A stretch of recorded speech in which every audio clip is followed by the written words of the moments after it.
Welcome back to the O&G StrikeZone. Bryan, Kelvin, Kofi, joining us now thank you for joining us, matter of fact, can't get it out. But anyway, make sure you're following us on social media, Twitter, Instagram, and Facebook. Go like and subscribe to the at O&G StrikeZone pages.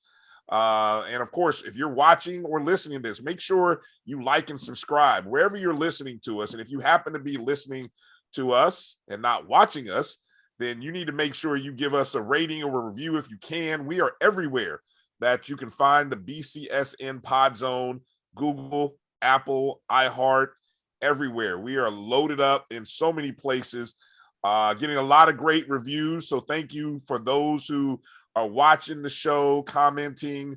It's a loaded show today, so we're not going to get to a mailbag section, but that you see the email address there, O&G StrikeZone at Gmail. Send us an email, any questions, comments, and we'll make sure to read and review. Want to again give a shout out and a thanks to Coach Gokhan Yilmaz. Awesome interview. I got to admit, guys, that's the first time that I've had a chance to actually hear Coach. There's not much out there on our own pages, and I say us, on our FAMU athletics pages. No, not very many interviews from Coach. So it's kind of great to actually, hear his enthusiasm for the program. Any takeaways that you guys had from the conversation we had? Well, I'm excited. I mean, he brings a ton of energy. He brings a ton of experience, insight, and wisdom to our volleyball program. He wants to be here. He's embraced the culture. He has a desire, and I heard vision when I was hearing him communicate in regards to the program. So he's engaged with the parents. He's engaged with the kids. He's engaged with the technology aspect of it. I was definitely impressed. And that's one of the things that the O&G StrikeZone is going to bring to the table when it comes to exposing Rattler Nation to the quality of individuals that we have, or coaches that we have in our athletics program, so that we won't be a one-dimensional athletic program that focuses only on football. Our Olympic sports teams have an opportunity to be great. Our other sports have an opportunity to be great, and we want to embrace them, and we want to see them be great. So I was happy to meet him, man. He was amazing. Yeah. And I mean, Kelvin, you've obviously had a chance to work with him. I didn't even know that you were a big part of getting the volleyball program into the Gaither gym. So, I mean, congrats to you, and being a part. And so you've had a chance to talk and know Coach a lot. So, I mean, that's awesome. I'm glad you were able to tie that in and get us in. Yeah, it's about the kids and the program, and anything that I can do to further along the my alma mater and put it in the best possible light. And that's what I try to do. It ain't about me; it's bigger than me. Yeah. So in terms of Coach, though, I really was glad that he agreed to come on, and I know what kind of coach he is and how good of a communicator he is, and I wanted Rattler Nation to have an opportunity to be introduced to him, because like you say, a lot of folks don't know his background, don't know about his program, or we don't have a lot of video of him.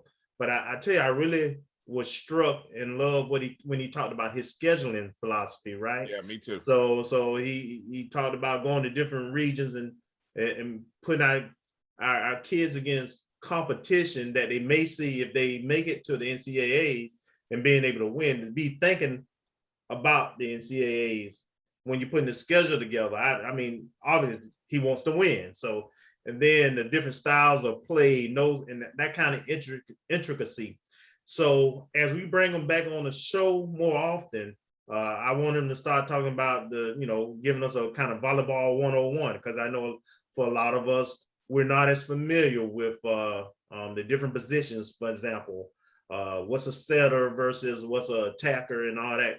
So in the future, I look for him to, kind of just educate us, get us more familiar with the program. And of course, like I say, most of the home games are in October, so I really want to push Rattler Nation, the students and anyone who's around, who comes in for the football games or the local folks, to make sure we go and support that program, because I got a feeling, he said top 3, I got a feeling they'll be right there at the end competing for a championship. Absolutely.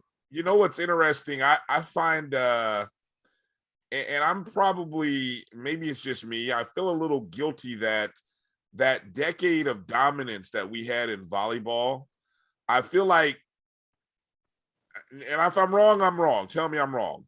But I feel like Rattler Nation we were so focused in on football, so focused in on some of the many lows of those years. I mean, we had a couple of good years, but most of them in that decade when the volleyball team was one of the best in the MEAC region, maybe even the state. Nation. Yeah. For that period, where we won 9 consecutive, 11 of 13, and we were beating the number one. We missed out on that, I think, because, well, really, social media wasn't around, not like it is now. There wasn't really much coverage like there are more outlets now. And so, and just the nature of the community, we were more focused in on football. And so I think we missed out on a great period of sports. And if I'm wrong, I'm wrong, but I feel like I don't want that to happen again. I feel like that sounds like a coach almost in the same that, Coach Tony had he brought a certain different kind of style to the volleyball culture in the MEAC that dominated. I mean, he dominated with what he brought and the young ladies that he brought to FAMU. And so hearing now, here's a coach who he's been in Tallahassee, he's been in the area, he understands the volleyball culture in terms of what it takes in that region and in order to get into the NCAA tournament. So instead of going off and playing check games, so to speak, or traveling to check tournaments and possibly getting beat down 3-0, he's like, it sounds like to me, hey, let's play competition within our region that helps us get evaluated in the region. So if it comes down to us and somebody else, maybe on the bubble, there's a chance we can get in. Or if we do earn our own bid. Now, these are the kind of teams we're going to face. You mentioned that scheduling, Kelvin. We those first, I'm looking at the weekends here. We start off August 27th and 28th. The ladies are in Mobile, Alabama for the first weekend. Then they have a tournament in Fort Myers the next weekend. Then Charleston, South Carolina, and then Auburn, Alabama. So that's 4 weekends, where they're traveling. And then the good thing about the SWAC scheduling, most of the SWAC scheduling is done around Friday, Saturday, Sundays. Mm-hmm. So everybody has a travel partner. Of course, our travel partner is Bethune. So, for example, when we open up the SWAC schedule on the road, we're traveling to Mississippi on a Friday and Saturday, where we play Jackson State to open the season on a Friday. And then on a Saturday, we travel to Mississippi State, Itabena. So, and then we come back home. So it kind of works out where, when we're in Jackson State, Bethune is at Mississippi Valley, and then it just kind of switches. So it seems like everybody has a coordinated travel partner. And, the first home game, just to let people know, is October 10th on a Sunday. Actually, it's a part of a doubleheader day where in the morning we play Prairie View A&M at 9 o'clock in the morning on Sunday. And then at night, we play Texas Southern at 7 p.m. And I'm sure probably by the tell, Bethune is probably going to be there too. So it'll probably be, while we play Prairie View, it'll probably be Bethune and Texas Southern playing afterwards. And then the teams will switch. That's usually how it would go. So that's something to look out forward to in the upcoming season. And just to make sure, everyone knows, go follow the volleyball program at FAMU_VB. I kind of said it wrong in the end of the interview, but it's at FAMU_V as in volleyball, VB. That's the initials for volleyball. So make sure we follow them and keep up to date on what's happening. All right. Preseason for the 100. Kofi, time for you to tell us, what can we expect from the Marching 100 as we prepare to go into SWAC country? Lots of chatter, lots to talk about. Rattler, one of the pillars of our institution is the band. And so the Marching 100 is a big part of the culture at Florida Agricultural and Mechanical University, and HBCU bands are a major part of the culture for HBCUs. We're going into a conference where band is really, really big. In the MEAC, for instance, we had 6 home games. We had 5 or 6 home games in 2019. I think 5. We had 5 home games. We saw 1 band. All right. Fort Valley brought their band. South Carolina State didn't bring their band, et cetera, et cetera. All that stuff was going on. But now, actually, we saw 2 bands, Southern and Fort Valley. Southern, yeah. Southern and Fort Valley. But now every week there's going to be a band. There's going to be a band. And the 100 is preparing. They've got about, I want to say, 256. This is the largest trumpet section that the 100 will field in a long time. And that is key because the SWAC is largely a trumpet conference. The good thing is that Dr. Chipman and his staff are making subtle changes that I think Rattler Nation is going to be proud of. They have a ton of stand music. It's going to be interesting to see how they implement those things as they go forward.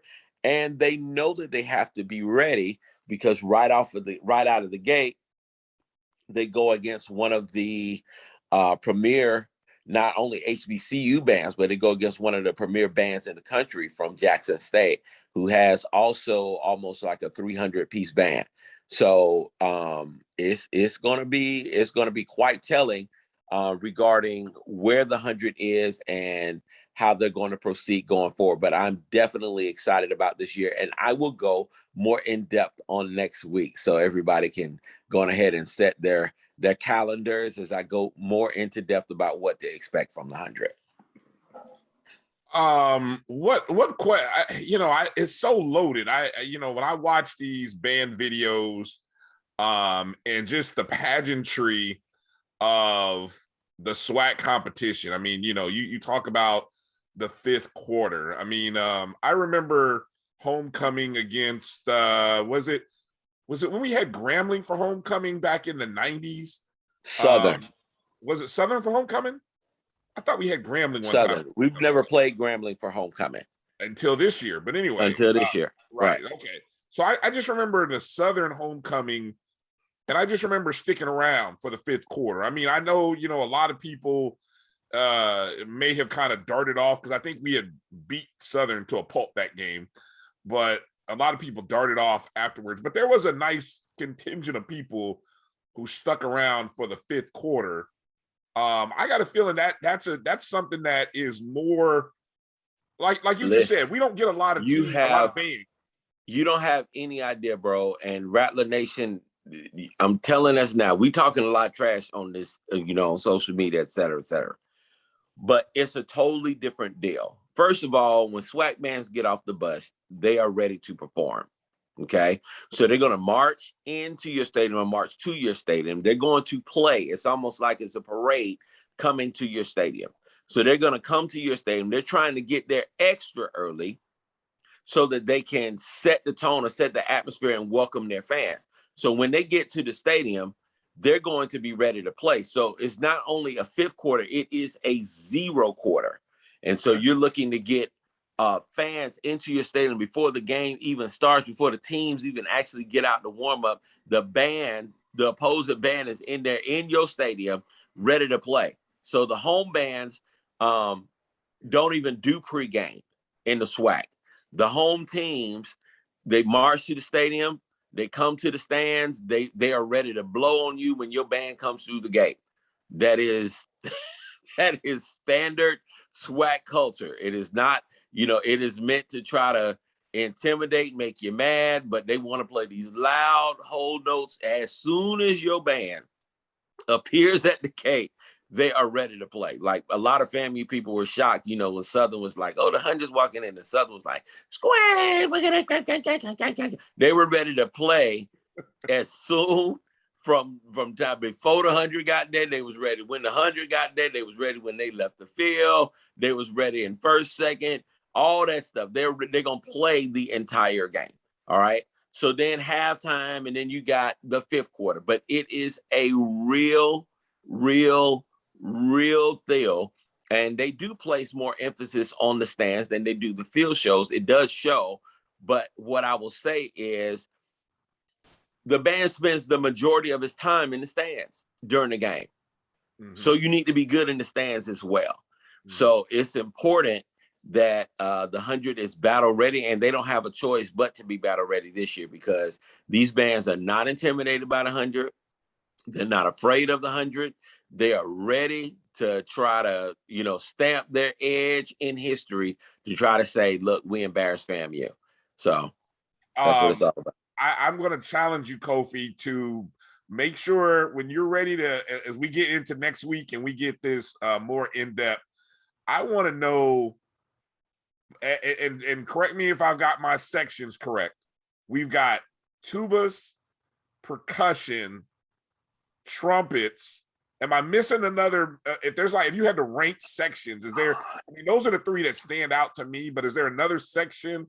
Trombones, man. What's wrong with you? Okay, I was gonna say, but do you count baritones? The trombones? Okay, trombones. I'm sorry, trombones. Saxophones, clarinets. Okay, piccolos is big with the 100. We got piccolos. But everybody doesn't have a strong wind section. No, and really in marching band, everybody has a different style. And what I try to get especially marching band aficionados to see is just to embrace what they bring to the table. It's different. It's not supposed to be like what we do. But what everybody does have, though, that's why I broke it down in those three. Everybody does have good brass, good percussion, and good tubas, right? Everybody's got those three, if nothing else. The SWAC is a brass conference. All right. They could care, for the most part, they could care less about woodwinds. They're there, yeah. But it's a brass conference. What's going to get everything home is the level of play from your sousaphones, which is your tubas, your trombones, your baritones, your trumpets. And in the SWAC, mellophones or French horns are extremely important. So you're going to hear that, and they play loud, they play whole notes, they do all that stuff. FAMU we really pride ourselves on the level of musicianship. Many of them, musicianship. Yeah, they ain't concerned about none of that stuff. They are not concerned. At the least, some of the bands are, like your Alabama A&Ms. Jackson State has a high level of musicianship, which is why this game is extremely important, but they're versatile and they can do both. They can give you musicianship and they can give you hood. They can give you gospel. They can give you a number of different things. Plus, they have one of the best auxiliary corps in the country with the J sets, and the drum majors are dynamic. So it's going to be important for the 100 to be able to come in with a lot of energy and a lot of creativity and bring something new to the table, which I'm excited to say they're going to be able to do this year. If I can jump in real quick, Kofi, I want you to comment on I know that they're doing a new turf field for the 100, and that should be starting shortly and should be finished, complete, I think, by the end of September. What does that mean in terms of helping the marching band program at FAMU? That's going to help tremendously because just like with football, facilities are everything. So you don't want to be practicing on a field where you can get injured, step in holes, break your ankle, break your knee, because the Marching 100 has the most physical marching style of any marching band in the country, bar none. Good, bad, whatever people think, our marching style is definitely the most physical. You're picking your knees up at a 90-degree level. You're supposed to be driving your toes in the ground. And if you got a field that is subpar, you're making yourself vulnerable to injury. So this is really big.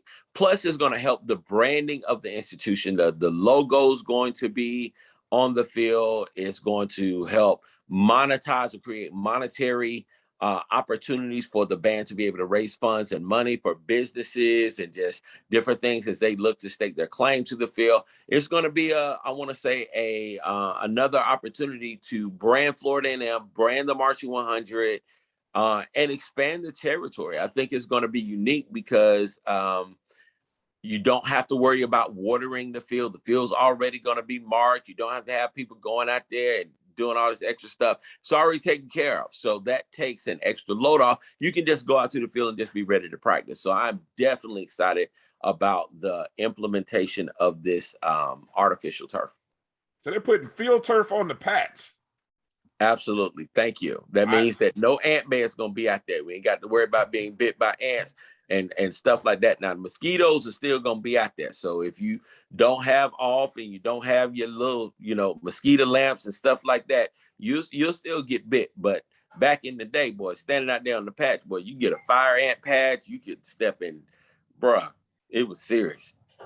You learn something new, folks. Every time you come into the O&G StrikeZone, you learn something new. And raise your hand if you knew that the patch was going to be field turf. I'm telling you, I did not know that. And there we go. Kelvin and Kofi just dropped that knowledge on us. And so, man, I tell you guys. And so I promise you, Kofi's top 5 next week. Top 5. You tell it, which top 5 do you want? You want the top 5 sousaphone? Do you want the top 5 percussion? Do you want the top 5 horns? What I would do is going to be top 5 SWAC and top 5 HBCU bands in the country. Actually, it's going to be top 10 because I think people want to know where we're going to be on that list. FAMUly, we pride ourselves on being number 1. Can you honestly put FAMU somewhere other than 1 if you had to? You would be honest enough. I can. Okay. I can. Okay. I can. I'm going to give an honest assessment about where we are, and I think that's cool. And I think that just people need to pay attention to that. I think that it gives people an opportunity to see how you watch marching bands. And I think Rattler Nation is privy because they've been watching 100 a long time. So your old school people have no problem breaking down 100. They know when a line is straight. They know when a circle is round. They know when spaces are open. They know when it sounds good. They know when it sounds bad. They be like, oh, they sound different now. Oh, that band is loud. Oh, that, listen, Rattler Nation is privy in the arts. If you can sing, we'll give it up to you. But if you can't sing, bro, Rattler Nation is worse than the Apollo. If your band is good, Rattler Nation will give it up. If your band is bad, yeah. Or you're a rival institution like Southern, doesn't mean that your band necessarily sucks, but we just don't like y'all. So that's what it's all about. So we will boo you from time to time, but we know a quality band when we see one. Well said. All right, folks. So we got something to look forward to coming up on next week's show. Any comments or questions that you want to ask about SWAC bands or just how FAMU is going to relate to its competition in the SWAC? Make sure you send those emails, O&G StrikeZone@gmail.com. And then that way, it'll be part of the mailbag. So when Kofi breaks that down for us in the next episode, we'll have that for you. Coming up after this break, it was a big day in the recruiting news for FAMU, man. One of the biggest days in a while, I'd say. So we're going to talk about that when we come back after this break, and then kind of wrap it up with a little investigative reporting we did on the men's basketball program down in Puerto Rico. We'll try to give you a little insight into that. You're watching and listening to the O&G Strike Zone. Bryan, Kelvin, Kofi. We'll be back right after these words. Support the Black College Sports Network so we can continue to provide you coverage. Go to myjbn.com/support and be a part of the Black College Sports Network. They can follow their dreams. Have you had your Earthblend coffee today? At Earthblend Coffee, we take pride in offering you the very best of beans across the world, blended and roasted to perfection, giving you superior quality and satisfying and flavorful taste. Experience the world in one cup with Earthblend Coffee.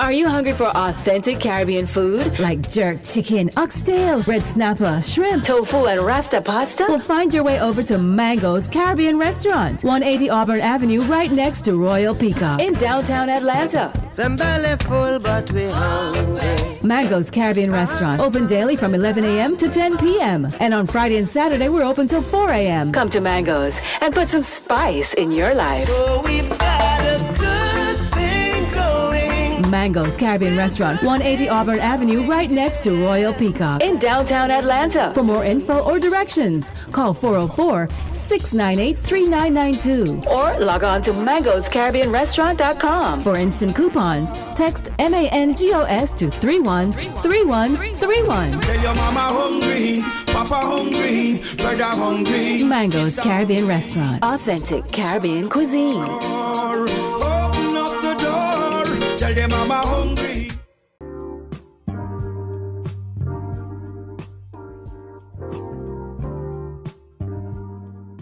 This is the BCSN PodZone, your place for the news, views, and conversations about all things related to HBCU athletics. Here are the BCSN Sports Wrap, Dr. Cavill's Inside the HBCU Sports Lab, Knights of the Round Table, the pregame show, the Carlos Brown Show, the O&G StrikeZone, and more in one place. We are changing the way you consume HBCU sports, one broadcast at a time.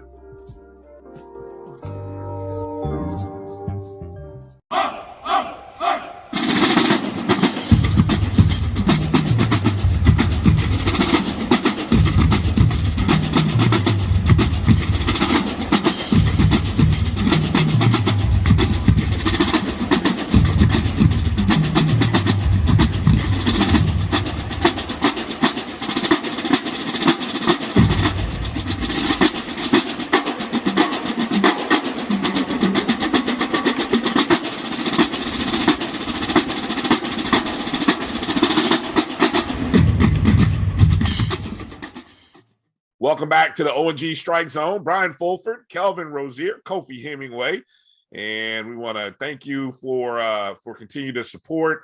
Make sure to like and subscribe wherever you are watching and listening to our show. Make sure to share it with the rest of Rattler Nation. Even if you got a few people that they may not be, they may not bleed orange and green, but they're FAMU supportive. Go ahead and share it with them. We want to continue to grow this thing.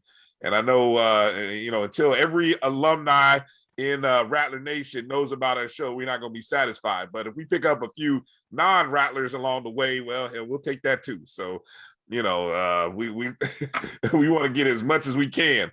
There you see at the top, of course, all of our Twitter, Instagram, Facebook at O&G StrikeZone. Make sure to download the Jericho Broadcast Network's app, MyJBN or MyBCSN. We are a part of the Black College Sports Network and the Jericho Broadcast Network's family. Of course, Black owned by FAMU alumni. So let's make sure we support our own in any way possible. And hey, we're always looking for advertisers. Look, you see, some of us have gear, some of us do not. Some of us are looking. Hey, if you want us to sponsor, you want to supply us with some gear, I think we'll wear some FAMU gear.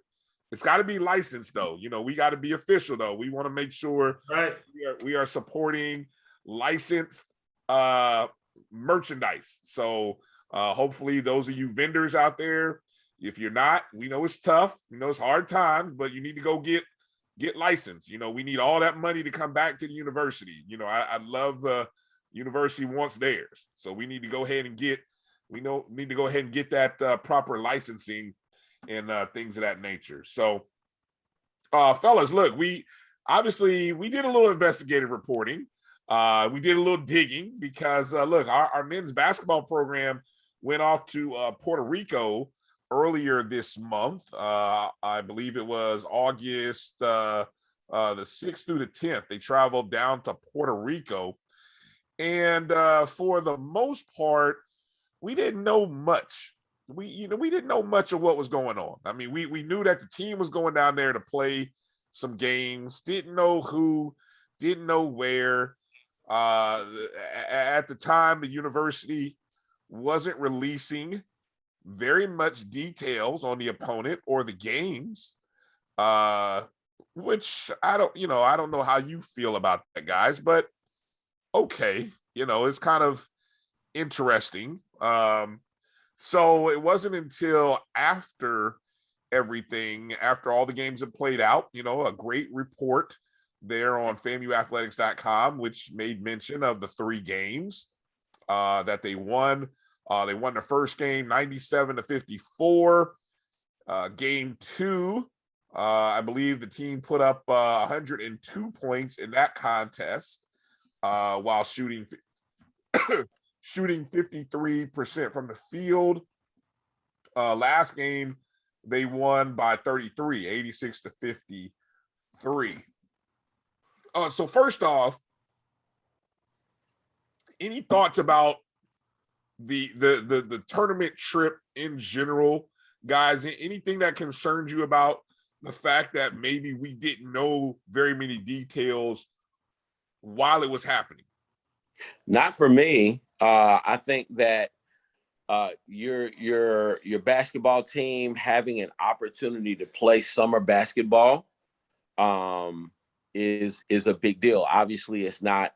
It wasn't an official NCAA game. We have a compliance department that makes sure that we are in compliance with NCAA rules before anything like that is scheduled, because Lord knows we can't afford to be on probation or anything like that. But, this past spring, our football team had a scrimmage against Albany State, and we had a scrimmage against the University of West Florida. Being that our basketball team has been off and we're going into a new conference, it's good to be able to put your team in game-like situations as much as you can, so they can see different styles. And not only that, if I'm a young basketball athlete, if I'm a young basketball player, an aspiring collegiate player, and I look on social media and I see that the FAMU basketball team has gone to Puerto Rico, I'm like, look, they're having a good time. Yeah. I've never been to Puerto Rico. Shoot, let me look into this Florida A&M University. Oh my God, you mean LeBron James is supplying the gear? Oh, look at the shoes. So that's the opportunity for them to wear the shoes. That's an opportunity for them to expand the brand. And you might be in Puerto Rico. They might have gone to Puerto Rico and seen somebody that was halfway good that might be able to contribute to our squad, because Puerto Rico has, some good basketball talent. And, I was happy that we were able to come away with the wins and no L's. So I think it's a positive trip for us.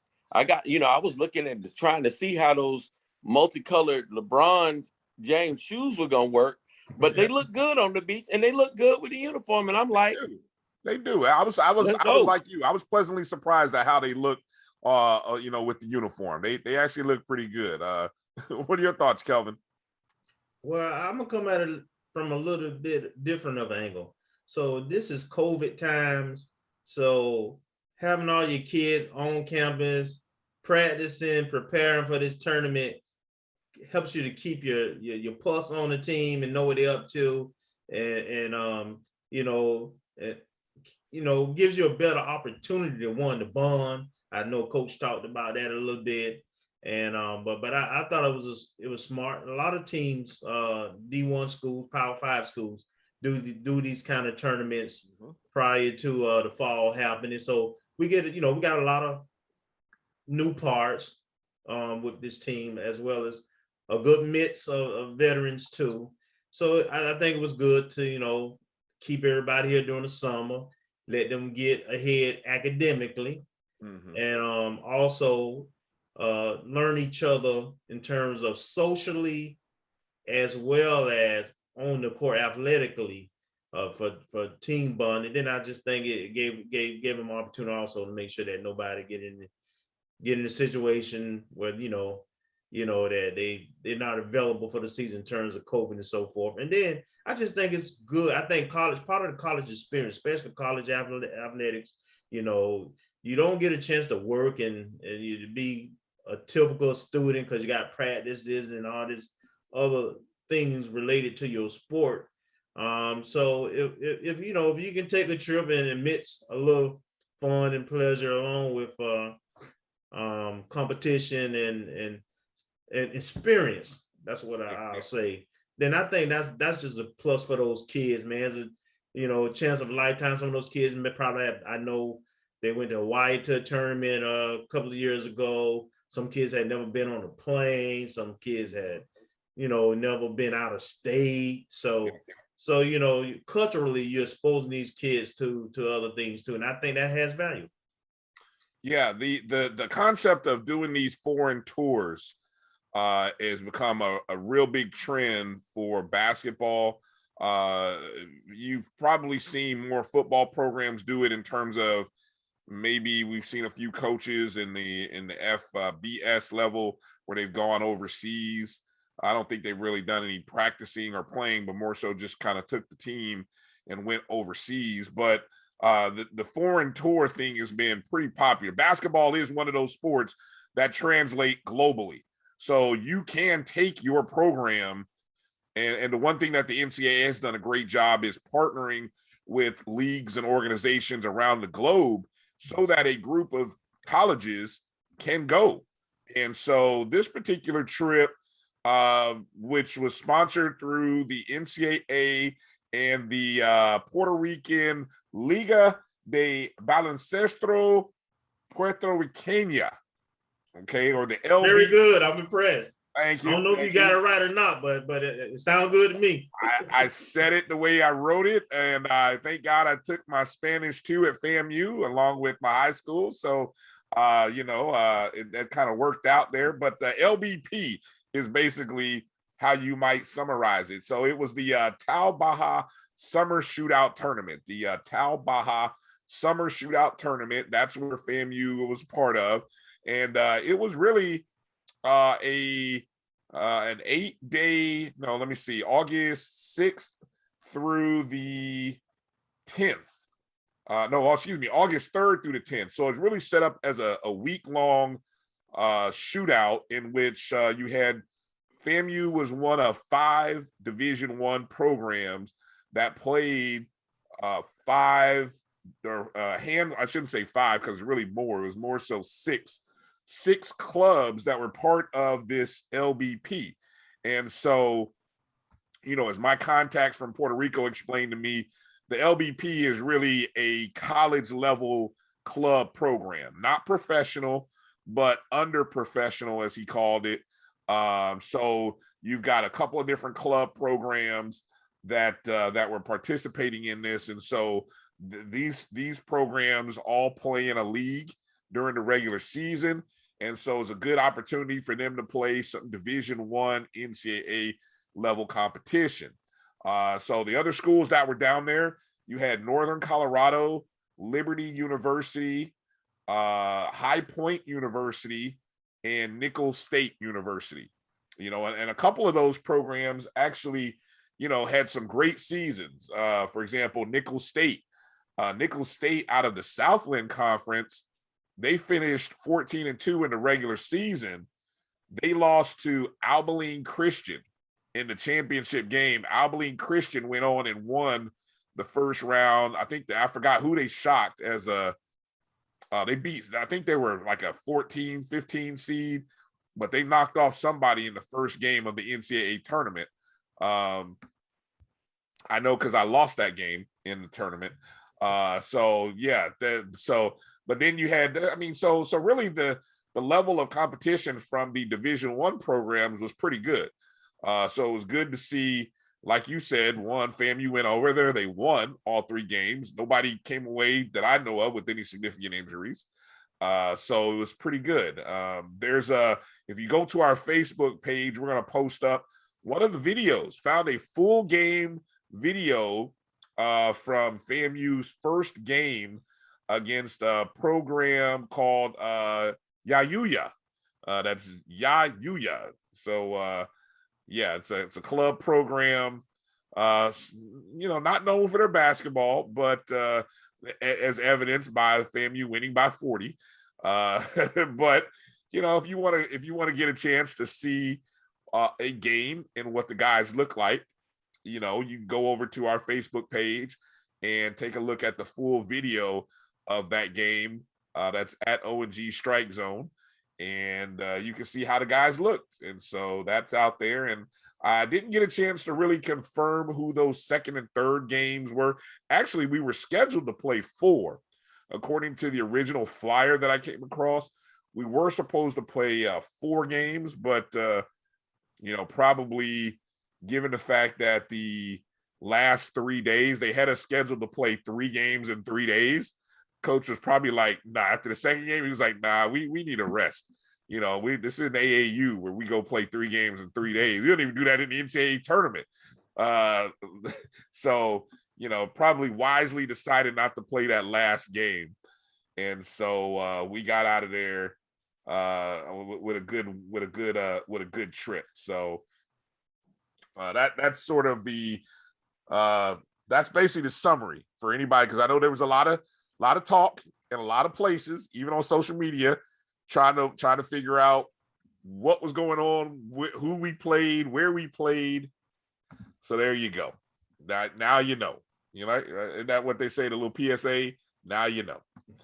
All right. Well, let's get into talking about the big day in recruiting for FAMU football. I can't recall a day like this in a while. And so, we've got news, not only a couple of transfers, but a high school signee. Let's start with the high school signee first. A young man from out of Deerfield Beach High School, Deerfield Beach, Florida, standout linebacker Deterius Lee, who committed to FAMU on Tuesday night. And that's a big deal. What do we know about Deterius Lee? I think I said that right. Deterius Lee. Yeah. What do we know about Deterius, Kelvin? Well, Florida kid, South Florida, Deerfield Beach has a strong program year in, year out. They're very competitive. And this young man had offers from several Group of 5 schools. Deerfield Beach, I think, was one of the programs that came during the spring also and did a visit to the field house, if I'm not mistaken. And there's been a lot of work going on there with stadium, field house, and so forth. So I'm sure those things probably spoke well of the program. Kid, I think one of the recruiting services have him as a 3-star. 6'1", around 215. He was used more as a pass rusher last year in terms of defense, but he's projected, of course, to be a linebacker at the next level, and it's a significant get. I mean, it's a big deal. So kudos to the staff and everybody who got this commitment. Yeah, he chose FAMU over Auburn, Kentucky, and Louisville. Those were the 3 programs that he had offers on. Kofi, any thoughts on Mr. Lee? Oh, absolutely, man. I think when you get quality athletes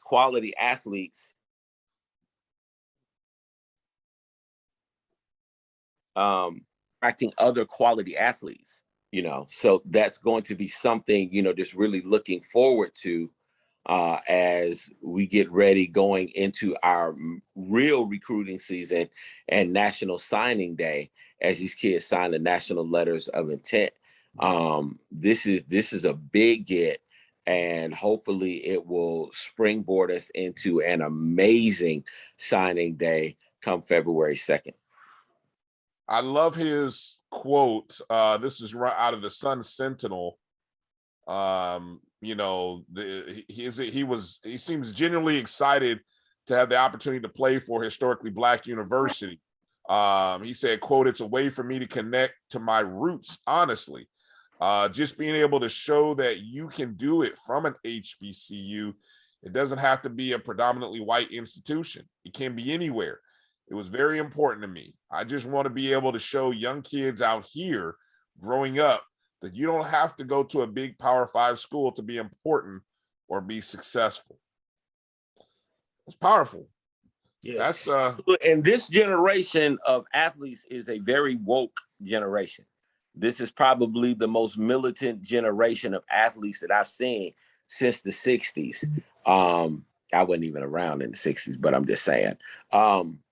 Where you had athletes that were doing great things. I want to say speaking out against racial injustice, inequality, speaking out against differences, and not being afraid to stand up and make a statement for your nationality. I think it's a big deal. I think that this generation is starting to really get it. What's my man's name that played for the University of Florida? Channing Crowder, says a lot of different things that really made me cringe when he was talking about his days at the University of Florida and his questioning of Deion Sanders and other 5- and 4-star athletes that are going to HBCUs and why he chose the University of Florida. Well, my thing is, these other schools did have those resources, but it's important to know why they had those resources when you have lawmakers and other people in your state that are finding ways to bend the system in their school's favor. Yes, so, that's another conversation for another time. But I'm happy to have this guy, and I think it's going to be another clip in the gun for Willie Shotgun Simmons. I applaud hearing young people have a sense of history, and I don't know about the comments by Crowder, but it sounds like, without even hearing all of what was said, whenever I hear people, it always just makes me wonder, A, do you understand why HBCUs were created in the first place? And then 2, you understand why we're sort of, if you want to say it the way you want to say, if you want to say we're behind, you understand why we're behind other schools, right? If not by choice. All right. So anyway, I always wonder, do they get that? Do they understand that? Look, these fools don't even recognize that there's a group or a sect of people that burned an entire city of Black people down. It's I'm just saying, I don't want to make anybody mad, but I mean, Black Wall Street used to really exist if it weren't for a certain sect of people that didn't decide to burn it down. So all I'm saying is, it burn on its own. It did burn on its own. So we have to understand from whence we came, and it's good to hear quality athletes state and know who they are. Darius Leonard of the Indianapolis Colts was his inspiration. And I'm just happy that the boy didn't go to South Carolina State University. I'm glad he's coming to Vandy. Amen about that. Yeah. All right. So I don't, I was trying to look for a social media handle for Deterius, but when we find that, we'll make sure to shout that out because Rattler Nation needs to make sure to follow Deterius this season. Good luck to him and his teammates down at Deerfield Beach. We wish them much success and good health this upcoming year. So unfortunately, we got to wait a year or two for Deterius to help us, but we got some guys who might be ready to come in and help us, like, I don't know, in 2 weeks or Ain't so. no mic like that. Right. So the first bit of great news I thought that came in was the announcement that former UCF defensive back Antoine Collier had made the decision to come to FAMU, brought his talents to FAMU where he could play for his he'd be reunited with his old coach, Coach Billy Roll. Antoine was a Miami Southridge standout. Of course, he played for Coach Roll when they won the 2016 state championship. And then Collier went off to UCF. And I mean, hell, his 2019 season as a true junior, he started all 13 games as a safety. Collier is 6'3", 195. And, we go back and find the film. Obviously, that was FAMU played UCF to start that season. So, I know Marquise Bell was in that game. I know Antoine Collier was in that game. So you go back, and the film is out there. Go to my man Alex Hines. Just go do a search, FAMU UCF, and you can go and see that game. But there's a great video montage at FAMU Videos on Twitter. My guy does a great job with the FAMU athletics, football, and marching 100 videos. That's at FAMU Videos. It's a nice little 2-minute montage of Antoine, who he was a first-team all-conference selection by Pro Football Focus, and so we a lot of people who pay attention to football, you understand Pro Football Focus does some good work. So if he's being selected all conference in the AAC, that's quality. He did play in 13 games his sophomore year, even played 13 games in his freshman year, although his starting mostly came in 2019. 2020, he only played in 5 games in 2020 before having to leave UCF, entered the transfer portal. And so thankfully, like I said, everybody got that additional year, and Mr. Collier's looking to take advantage of it. Talk about the impact that Collier is going to have in that no-fly zone. Kofi, I'll start with you. Just pull up the tape, people. Pull up the tape. In fact, you can look on the tape because I'm sure Brian's going to have that on here for everybody to just look at. But this boy can play. He's one of Billy Roll's boys. This guy is fast. He has an attitude. He has a skill set. He has a high football IQ. I do not want to be a wide receiver coming across the middle with this guy back there along with Marquise Bell. That's all I got to say about that one there. This is going to make our add to the level of depth that this defensive backfield already has. And I'm excited to see how this team is going to come together and play because I'm excited about it already. Kelvin, what you think? So I'm thinking about the length on the back end of our defense. We already got a difference maker there.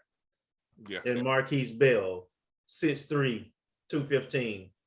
Now you're adding another difference maker at the back end. And when I say difference maker, so say somebody missing an assignment or missing tackle.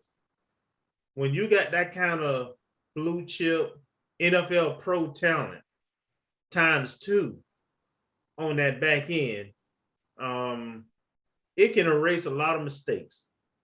I anticipate with the offense, the Rat Boys 2.0, the running backs, and what we're going to do in offense, there's a good chance we'll be out in front a lot on our opponents, and they'll have to be one-dimensional, which means that they'll have to pass, and they're going to know those 6'3" thumpers are back there.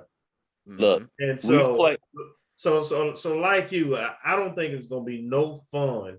I'm anticipating a lot of alligator arms, and I'm super excited to see these kids and see this team, man. I really am. I just want them to stay home and keep working, because talent-wise, it's scary.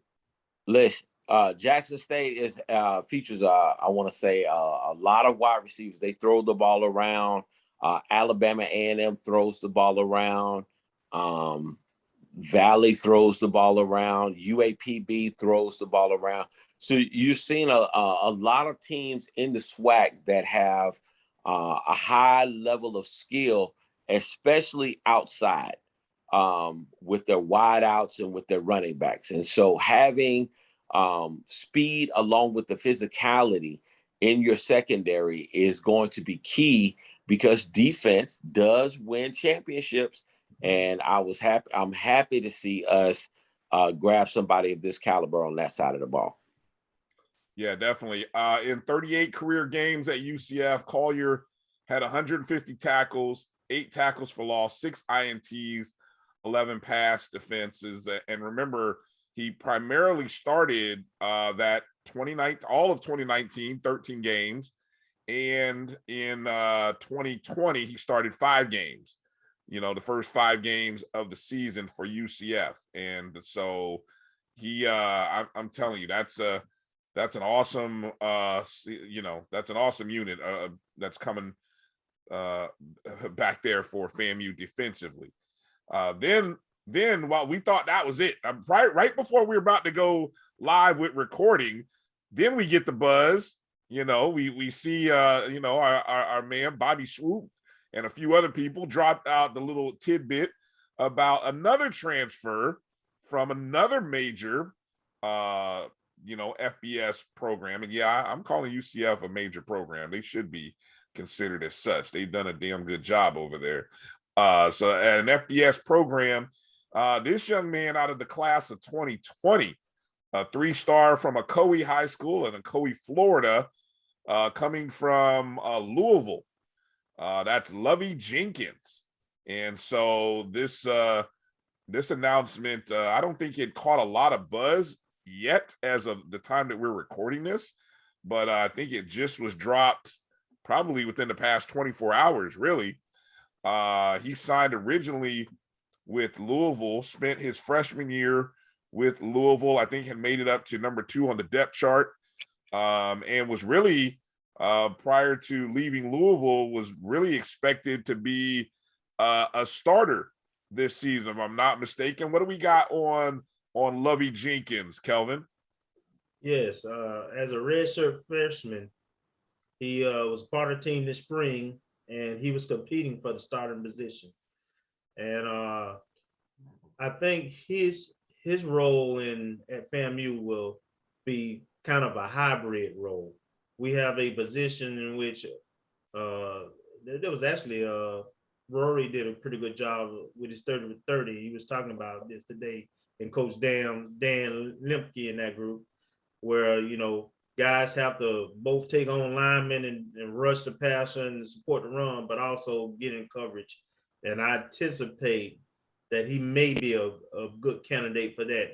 And I just want to say, not only with these additions are we upgrading our talent and experience, but you have to remember from that 2019 team, pretty much all your cornerbacks are coming back too. Yeah. And then we're gaining some that were injured in 2019, like Herman Jackson. So outside of that wide receiver core and that running back core that we know we 5 or 6 deep, that DB core is really shaping up to look like a super group. And you can see 2 or 3 kids out of that group over the next year or 2 that will have a legitimate chance to be on the NFL roster, and at least 2 have a chance to actually be drafted. There were 26 defensive backs on the roster before the announcement of Collier and Jenkins today. So now you got to imagine we're sitting somewhere in the ballpark of 28 And that's defense. I'm not talking corners, safeties, nickels. I'll let the coaches, and until we see the depth chart, we'll let all them break that out. But in terms of guys just listed as a defensive back on the roster, 28 guys now. And like you said, I mean, the top 3 guys coming back, you had Bell, Eric Smith, Troy Hilton. Those were the top 3 tacklers coming back. Then also, as you just mentioned, Herman Jackson coming back, who started as a freshman. He's now a redshirt junior. So tough. That's a tough group. Get excited, Rattler Nation. Get excited. You talk about, look, we ought to have I'm gonna tell you what, we ought to have a great special teams, if nothing else, too. Because a lot of these guys, they may not see much time in not even in dime coverage. You know, you there's not going to be a lot of, but you're going to have an opportunity if you get over to special teams to make a play and make an impact. And so some guys may spend a year or two in that role until it's their time to shine. You know, there's some great guys who were drafted or who came in part of the class of 2020, 2021 that were DBs, 3-4-star guys. They may not see the field this first year or two. You know, it's going to be that the competition is going to be that tight, especially at the 1 and 2 on the depth chart. It's going to be really nice to see some tough choices for the coaching staff to make, without a doubt. But it's definitely good to see that kind of size, though, when we think about it. So shout out to Lovey Jenkins coming to FAMU, and of course Antoine Collier. Hey, one of the things I've seen, guys, we're picking up a lot of UCF fans rooting for Collier and FAMU. Of course, we take on their major rival, USF. So I mean, they're excited for Collier. They're like, hey, good luck, man. Go beat USF. I said, yeah, we want to win over USF bad. That would be a real nice feather in the cap to the program for us to get a win over USF. That'd be really good. And then I think is it this year we play UCF, or is it next year? I think it's in the coming year, right? Okay, yeah. So next year we have UCF, but yeah. So the one report that did come out on the transfer is we're talking about transfer and news. There was the report that East Carolina defensive lineman and outside linebacker Jason Romero, who had originally committed to FAMU out of the portal back on June 20th. It was reported by Rivals that he is not enrolled at FAMU right now. So we don't know if that is over and done with, or, you know, if there's still some things being worked on the back channels. But that was the report from Rivals that Jason Romero had not enrolled, even though he had committed back on June 20th. So just something to kind of keep an eye out on. All right, fellas. Well, loaded show, man. Loaded a couple of hours, all kinds of stuff. We hit it all today. Any final thoughts, Kelvin, before we close out the show and put a bow on this one? I'm looking forward to the next scrimmage coming up and have some feedback and information on that, as well as some of the newcomers, and see how how's that battle for the QBs coming along, and how some of the new talent meshing with the current players, and where we are in terms of being ready as a team for that first game against Jackson State. And then I'm starting to pay, now we're getting to the point where I'm starting to pay attention also to opponents. And since Jackson State is opponent number 1, I'll be looking at some intel on how they're doing in their camp too. Exactly. All right. Good job, Kofi. What do you got? Man, I am just so excited about this upcoming, you know, the closer we get to football season, the more excited I'm going to get. So I'm looking for even greater news coming down the pipe in regards to our program. And I want to encourage Rattler Nation to do their part as well by supporting the program, of course, financially, but then also, purchasing tickets, but not only just sitting there in the stands, but making noise and making some more noise. So I'm looking forward to what I consider the most knowledgeable football fan base among the HBCUs when we are engaged in the game action. So I'm looking forward to everything that's coming down the pike and seeing it all come together. The Orange Blossom Classic is coming up fast, coming up on about 2 weeks away. Still some time to go get tickets. I'm expecting over 50,000, to be honest, even with everything going on. I know it seems challenging, but I just got a feeling it's a lot of hype. And we've talked about it. I feel like this is going to be one of those games that we're going to look back on, and we're going to count the number of pros that played in this game. I said it on another show. I really feel like there may be close to maybe a half dozen plus guys. We talk about that old Miami, Florida State game from 1988, and people talk about the number of pros that were in that game. Well, I think for an HBCU game, this may be that game where you see the quality of guys that, may have that opportunity on the play at the next level based on what we see. And I think you're going to see two similar teams, and it's going to be a dogfight, and it's going to be interesting to see how it plays out. So I'm super excited to see this one, and so looking forward to next week's show. Reminder, we'll get into more of our band preseason preview. Looking forward to Kofi's breakdown.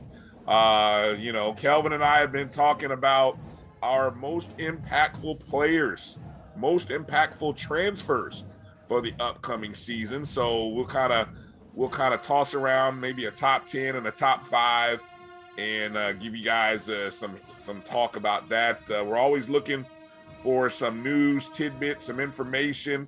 Might even have some historical information to share from our good friend Alvin Hollins on the OBC. And Jackson, I heard another interesting tidbit about a FAMU Jackson State game. So we'll have to start looking into that rivalry too, guys. We kind of start, as you said, Kelvin, it's time to start looking at the opponent, time to start pulling out some of the historical things, trends, old games, and things of that nature, because it's that time. And so a lot to do and a lot to talk about. You can interact with us on Twitter, Instagram, and Facebook at O&G StrikeZone. Make sure you're there. Make sure you're commenting. Even if you put on something in the as you're watching us on YouTube, make sure to hit us up. Send us an email, ongstrikezone@gmail.com, and let us know what you thought of the show, what you want to add, what you'd like to see us talk about on the next episode. So that's going to do it. I want to thank Coach Gokhan for joining us and talking about the volleyball program. Congrats to the ladies on getting back on the court after 2 years of being away from it. We look forward to covering them this season and all of our sports. Can't wait to talk more with some more coaches, some players, even some administrators. We want to also get behind the scenes in our athletic department and talk to the people who are out making things happen. So we're going to do all of that on the next upcoming episode. So that's going to do it. For Kofi Hemingway, Kelvin Rozier, I am Brian Fulford, and you are watching and listening to the O&G Strike Zone. Be safe, mask up, watch out for each other, and hey, Rattlers, strike on.